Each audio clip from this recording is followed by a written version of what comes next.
compañeros? Bienvenidos a la tercera sección de esta presentación, en el que haremos un análisis transcriptómico-proteómico a partir de un conjunto de datos publicados en la plataforma GIO de NCBI.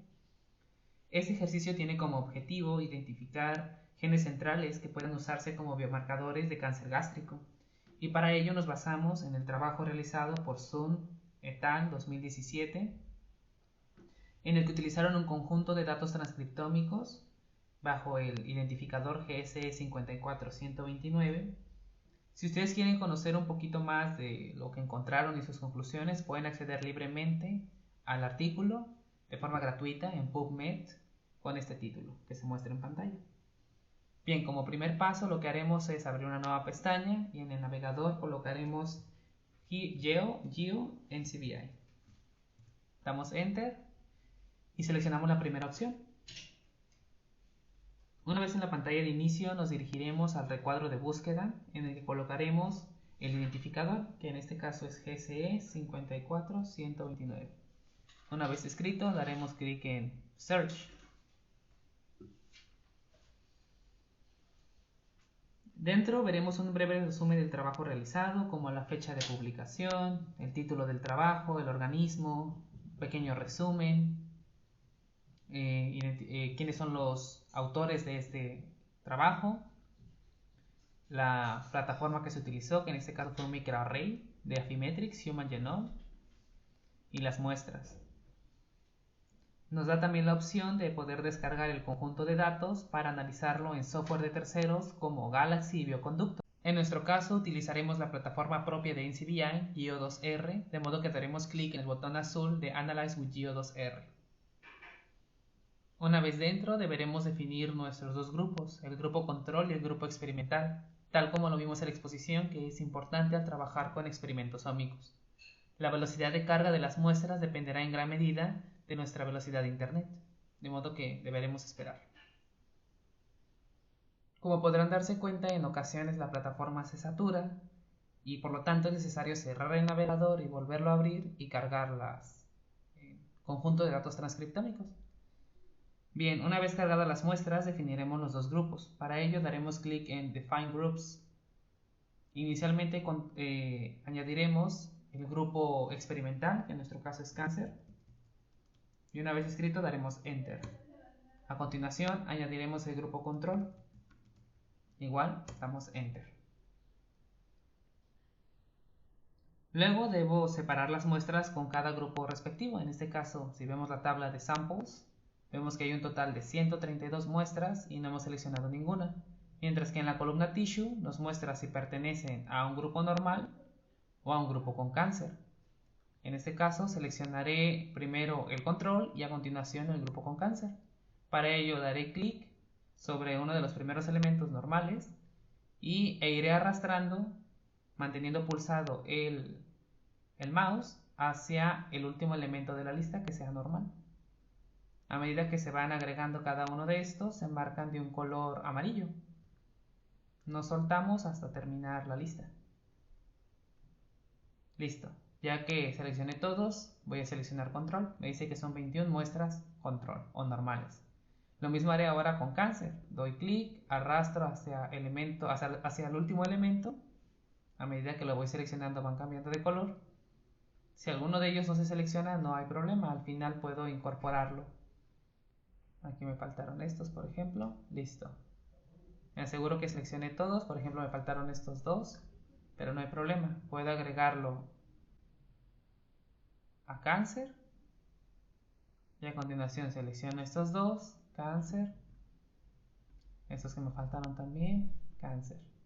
Listo. He seleccionado todas mis muestras. Sé que tengo 111 muestras con cáncer y 21 muestras control, que en total dan 132 muestras totales. Una vez seleccionados, nos iremos a la parte inferior para los ajustes del análisis. Iremos a la pestaña de Options. Dejaremos los parámetros por defecto, es decir, que ajuste el valor de P utilizando el logaritmo de Benjamin y Hockenberg, que no force la normalización de los datos, que utilice o que muestre aquellos genes según el código que tengan en NCBI y con un porcentaje de confianza del 95%, o sea 0.5 alfa. Una vez observados los cambios, damos en Reanalyze y esperamos a que se procesen los datos. Este puede tardar dependiendo de la velocidad de internet. Una vez procesados los datos, veremos una serie de gráficos. Por ejemplo, dando clic en el primero, un gráfico de volcán, nos indica qué genes se expresaron diferencialmente entre nuestro control y los sujetos con cáncer. Vemos que utiliza una base logarítmica 2 para representar el fold change, es decir, la razón de cambio en cuanto a niveles de expresión. Cada punto en el gráfico representa un gen. En sentido positivo del eje X o de color rojito, nos indica los genes expresados a la alza respecto al control, mientras que en sentido negativo o de color azul, nos indica los genes expresados a la baja respecto al control. Al ser logaritmo 2 quiere decir, por ejemplo, que cuando marca 2, aquí en el sentido positivo, este gen se expresó 4 veces más que el control. Por su parte, en el sentido de las Y, vemos que maneja el nivel de confianza en un logaritmo negativo base 10. De modo que nos marca de color, ya sea rojo o azul, aquellos que cumplen ese porcentaje de confianza, que es del 95%. Y de negro pues ignora el resto de componentes. Sin embargo, pues la plataforma no nos permite modificar o seleccionar o cambiar esos intervalos, de modo que lo haremos de forma manual más adelante. En cuanto a la normalización de los datos, vemos que la plataforma de secuenciación ajustó los datos, es decir, el microarray automáticamente los publicó ya ajustados y pues no hubo necesidad de ajustar esos parámetros durante el análisis. En la tabla inferior se nos muestran los 100 primeros genes expresados diferencialmente, pero como queremos hacer un análisis completo de estos datos, nos iremos directamente a Download Full Table, dando clic aquí. Y esperaremos a que se descargue el archivo. Una vez finalizada la descarga, iremos a la ubicación del archivo y una vez ahí daremos clic derecho, abrir con Microsoft Excel. Es posible que le solicite convertir el archivo en un formato apto que pueda leer Excel y en este caso deberemos dar siguiente a cada una de las ventanas sin mover ningún parámetro. En mi caso eso no sucedió. A continuación debemos filtrar los datos según los criterios de diseño experimental, porque como vemos tenemos hasta, en este caso, 54.676 transcritos. Para hacerlo debemos ajustar algunos parámetros como seleccionar aquellos con un valor de log FC mayor o igual a 2 o menor o igual a menos 2 y un valor de P que sea menor o igual a 0.05. Para eso seleccionaremos la columna, daremos clic en datos y en filtro. A continuación vemos que aparece una pequeña flechita, daremos clic ahí y ordenaremos los datos de forma ascendente. Nos preguntará antes de ordenar que si queremos ampliar la selección o continuar con la selección actual. Daremos ampliar selección. Daremos clic en ordenar. A continuación seleccionaremos aquellos genes que se encuentren entre un valor mayor o igual a 2 o un valor menor o igual que menos 2. Luego deberemos seleccionar aquellos valores de P ajustado que sean menores o iguales a 0.05. Sin embargo, este paso ya lo realizamos en los ajustes de Geo en NCBI. Este paso, por lo tanto, se omite porque ya están seleccionados. A continuación, tenemos que contar aquellos genes que cumplieron con el filtro de logFC. Para ello, yo les recomendaría que hicieran dos tablas. Uno para genes expresados a la alza y otro para genes expresados a la baja. Esto con respecto al control. Yo le voy a agregar un poco de color aquí para que se diferencie cuál es el de a la alza y a la baja. Para la alza usaré el color azul, como ya estamos acostumbrados, o al menos vimos en los parámetros preestablecidos. ¿Ok? Y ahora utilizaremos el comando subtotales para contar aquellos genes que estén caracterizados. ¿Y cómo es el que está caracterizado? Bueno, porque tiene un símbolo de gen en la columna que aparece aquí, que significa que está registrado o al menos se tiene información en la plataforma de NCBI sobre ese gen en particular. Para ello utilizaremos igual, subtotales, seleccionaremos la opción 3, contará, ponemos una coma y seleccionaremos todas las casillas de genes que tengan un valor de log_fc negativo. En este caso va hasta el número 500 y cachito. Aquí vemos que hay un salto, por ejemplo, hasta el 555. Una vez que termine de seleccionar los datos, simplemente doy Enter y me aparecen los genes expresados a la baja. Lo mismo voy a hacer con los genes expresados a la alza. Seleccionaré igual, subtotales, luego contará, doy coma y busco dónde comienzan los positivos. Aquí está, entonces voy a seleccionar todos aquellos genes que tengan un valor de log_fc mayor a 2 hasta llegar al último elemento. En este caso es hasta acá. Doy nuevamente Enter y tengo el número total de genes expresados a la baja y el número total de genes expresados a la alza. De modo que me dice que los genes expresados a la baja son 503 y los genes expresados a la alza son 468. Podemos saber el total mediante la suma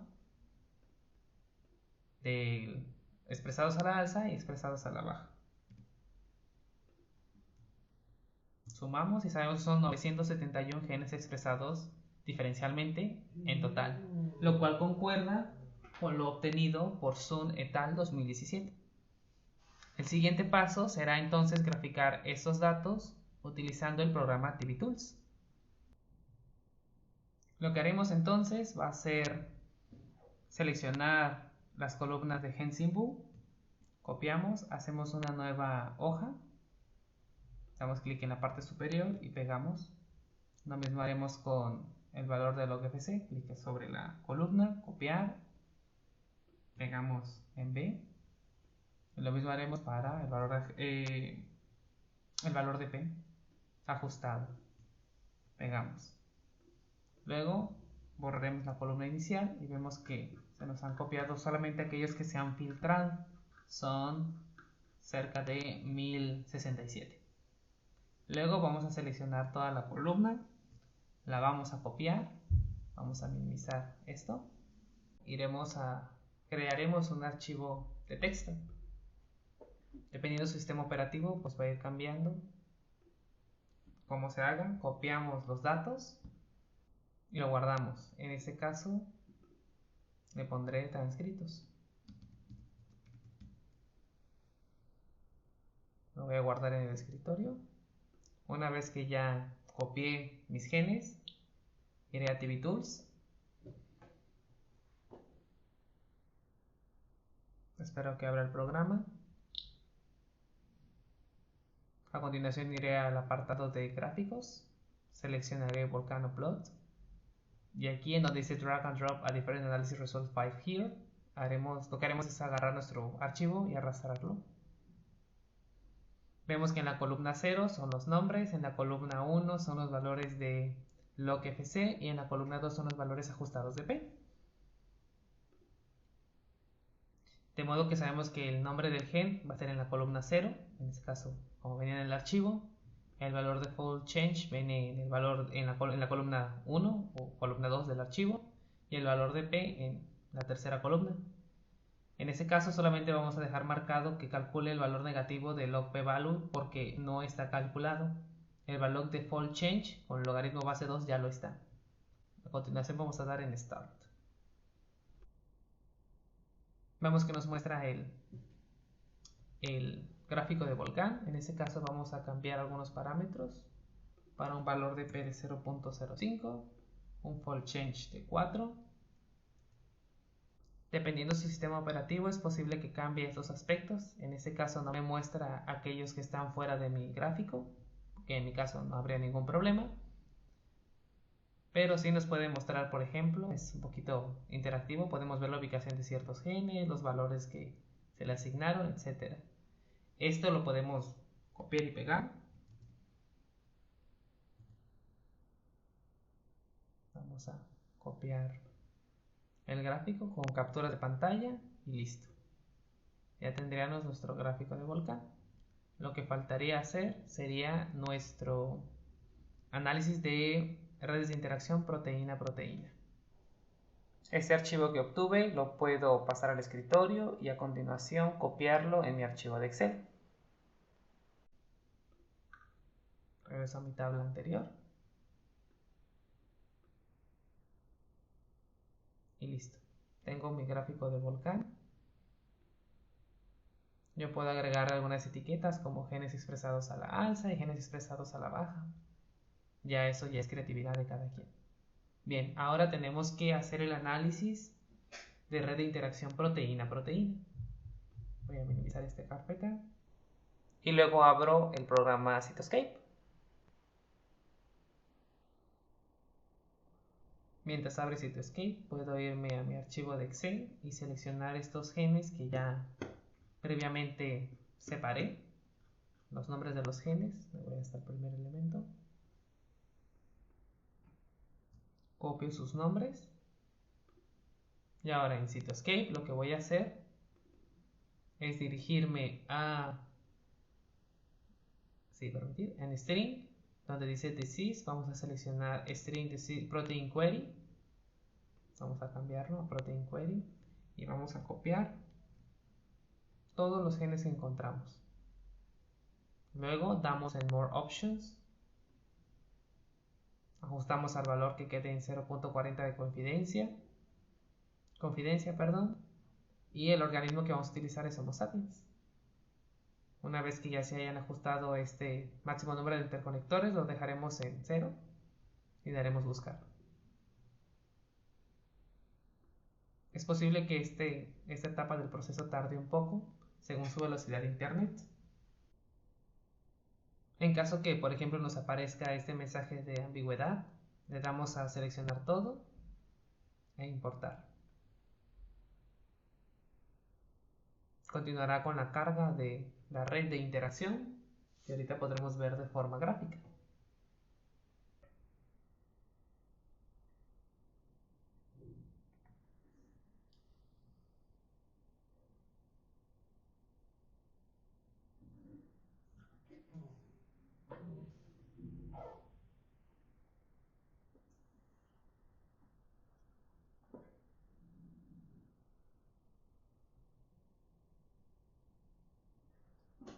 Una vez que he terminado la carga, puedo cerrar mi archivo de Excel. Voy a guardar los cambios. Le voy a poner un nombre a mi archivo, análisis transcriptómico.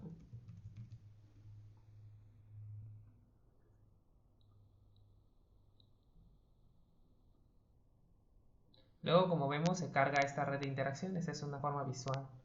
Si hacemos un acercamiento, podemos encontrar cómo cada uno de los genes está representado en su estructura tridimensional de la proteína obtenida y cómo es una red compleja. Sabemos que pues, todas esas proteínas van a interaccionar con otras y ahora en este paso es necesario aislar aquellas proteínas que tengan un papel relevante en este proceso. De modo que utilizaremos ahora el módulo de CytoJuva. Daremos clic en CytoJuva. Utilizaremos String Network, que es la que acabamos de construir, y vamos a calcular la puntuación de los nodos. Daremos clic en Calculate. Va a calcular por 11 métodos diferentes que tiene esta herramienta. Y una vez que haya terminado, vamos a seleccionar los 15 genes principales que tengan bajo el parámetro degree, que es el que utilizaron Sun y sus colaboradores. Luego vamos a la opción de abajo y le daremos Display Shorter Path y Submit. Y si nos desplazamos en la parte de abajo, encontramos el nombre de los genes. De modo que sabemos que estos genes pueden participar de forma significativa o son genes centrales. En este caso nos muestra los primeros 15. Por ejemplo, Sun et al. Encontró que el gen BGN, que aparece también como destacado en nuestro análisis, puede ser un gen biomarcador que se utilice para detectar cáncer gástrico en pacientes. Esta proteína en particular participa o desempeña un papel importante en el crecimiento óseo, el desarrollo y la regeneración muscular y el ensamblaje de fibrillas de colágeno en múltiples tejidos. Además, pues a partir de ese análisis nos damos cuenta que si bien las herramientas informáticas nos pueden proporcionar gran parte del trabajo, o sea, de identificar estos genes centrales, siempre al final es responsabilidad del científico asignarle un papel funcional a lo descubierto. Por ejemplo, veas el caso de esos investigadores que tuvieron que, además de hacer este análisis, pues buscar información en bases de datos publicadas específicamente para muestras con cáncer, en el que descargó esta proteína, BGN. De esa forma llegamos a la parte final del ejercicio práctico y regresaríamos a ver la conclusión y cierre de esta presentación.